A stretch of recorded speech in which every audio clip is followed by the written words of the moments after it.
ઓમ નમઃ શિવાય. હર હર મહાદેવ. મિત્રો, આજના દિવસે વાત કરીએ કે આપણા ઘરની અંદર લક્ષ્મીજી સ્થિર ક્યારે બને છે. ચાલો જાણીએ. સૌથી પહેલા તો લક્ષ્મીજી ક્યારેય એકલા નથી આવતા. લક્ષ્મી અને નારાયણ બંને એક સાથે આવે છે.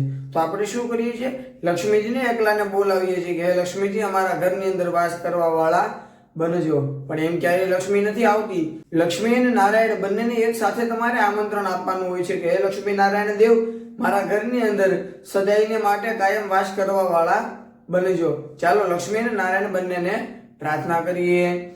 સચ્ચિદાનંદ રૂપાય વિશ્વોદપતિ આદિ હેતવે તાપત્રય વિનાશાય શ્રી કૃષ્ણાય વયમ નમઃ. લક્ષ્મીનારાયણ દેવતાભ્યો નમસ્કાર નમસ્કારોમિ ચ નમઃ. ઓમ નમઃ શિવાય. હર હર મહાદેવ. મિત્રો, અમારી માહિતી સારી લાગી હોય તો આ વિડીયો બને એટલો શેર કરજો.